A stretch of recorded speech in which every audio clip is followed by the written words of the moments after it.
नमस्कार। जय श्री महाकाल। मैं पंडित शेषनारायण आचार्य आप सभी को आने वाले 19 सितंबर को शुक्र प्रदोष है। पितृपक्ष में त्रयोदशी का बहुत विशेष महत्व है। इसमें प्रदोष का भी महत्व है, क्योंकि अभी हमने एकादशी का चर्चा पीछे किया है। वो भगवान विष्णु के लिए यदि माना जाता है, त्रयोदशी भगवान शिव के लिए, पार्वती जी के लिए मानी जाती है। जो शुक्र प्रदोष में, त्रयोदशी में और पितृपक्ष में जो लोग अपने पितरों को प्रसन्न करना चाहते हैं, अपने पितरों को भगवान विष्णु के चरण में स्थान दिलवाना चाहते हैं, वो गोलोक में निवास करवाना चाहते हैं, स्वर्गलोक में स्थापित करना चाहते हैं, तो त्रयोदशी तिथि भी पितृपक्ष में विशेष सहायता करता है। जब ऐसे जगह में आपके पितृ जाते हैं, तो वहां जाकर के जब प्रसन्न होते हैं तो आपको आशीर्वाद देती हैं।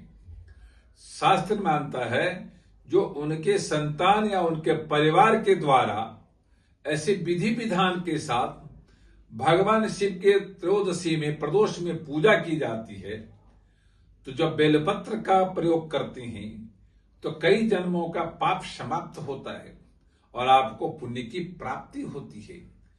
जल, दूध या पंचामृत से जब स्नान कराते हैं तो 5 प्रकार का दोष समाप्त होता है। तो उनको भी, आपको भी अच्छा फल दिखाई देता है, आपके पितरों को भी संतुष्टि होती है। को पितृ हमेशा जल से संतुष्ट होते हैं। जल में गंगाजल हो, जल में दूध हो, जल में शहद हो, जल में घृत हो, जल में दही हो, ये 5 प्रकार का यदि पंचामृत होता है, इस पंचामृत में तुलसी दल यदि आप डाल देती हैं तो भगवान विष्णु को चढ़ाया जाता है, और बेलपत्र यदि डाल देते हैं तो भगवान शिव पार्वती को चढ़ाई जाती है। तो इस दिन यदि आप गोधूली के लगन में या प्रदोष काल में विशेष तौर पर भगवान शिव की आप पूजा करते हैं, जिसमें जल के माध्यम से पितरों को संतुष्ट करना चाहिए, दूध के मात्रा से संतुष्ट करना चाहिए, आप गंगाजल से संतुष्ट कर सकते हैं, आप शहद से संतुष्ट कर सकते हैं, आप दधी से संतुष्ट कर सकते हैं। तो सभी मात्राओं में आप भगवान शिव की पूजन करते हुए, अपने पितरों को विशेष स्थान देते हुए भगवान शिव के सभी वस्तु अर्पण करें।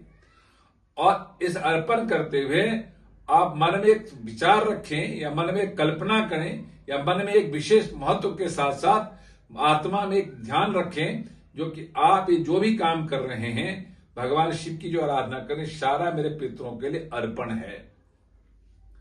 यदि ऐसा मन में संकल्प करते हैं और विधि विधान के साथ भगवान शिव की पूजा करते हैं, जहां बेलपत्र का प्रयोग करते हैं, गंगाजल का प्रयोग करते हैं, साथ में आप श्रीखंड चंदन का प्रयोग करते हैं, पंचामृत का प्रयोग करते हैं, 5 घी का दिया जलाते हैं, साथ ही आखिरी का समय में भांग, धतूरा इत्यादि से अर्पण करते हुए, पुष्प अर्पण करते हुए जब अब आरती करते हैं, आरती करने के बाद उनको तर्पण करना चाहिए। इसमें जरूर तर्पण करना चाहिए जिसमें काले तिल का प्रयोग हो। तो कहेंगे कैसे? भवम देवम तर्पयामि, रुद्रम देवम तर्पयामि, इस तरह से तर्पण करें और काले तिल का प्रयोग करें। तो इससे आपके घर में अनेक प्रकार का दोष समाप्त होता है और आपके पितृ भी संतुष्ट होते हैं इस पक्ष में। अब भगवान शिव विशेष प्रसन्न होते हैं। मात्र उसी आखिरी समय में यदि पूजा की समाप्ति पे ये विधान किया जाता है, क्योंकि आपके पितरों के निमित्त जो आप कर्म कर रहे हैं उनको भी ये भाग मिले। पितृपक्ष होने की वजह से पूरा भाग पितरों को जाता है। हमें पितरों को समर्पित करना है। अब भगवान शिव से, अपने पितरों से आपने आशीर्वाद प्राप्त करना है। तो आप विधि विधान के साथ करके पूजन अर्चन करते हुए, आप नमन भजन कीर्तन करते हुए, रुद्र सूक्त का पाठ करते हुए, रुद्राष्टाध्याय का पाठ करते हुए, नमक चमक का पाठ करते हुए, यदि विधि विधान के साथ आप प्रदोष पूजा करते हैं तो आपको सारे दोष समाप्त होता है। कई प्रकार का दोष होते हैं, सभी दोष समाप्त होता है और आपको उत्तम नहीं सर्वोत्तम फल की प्राप्ति होती है, ऐसा शास्त्र मानता है।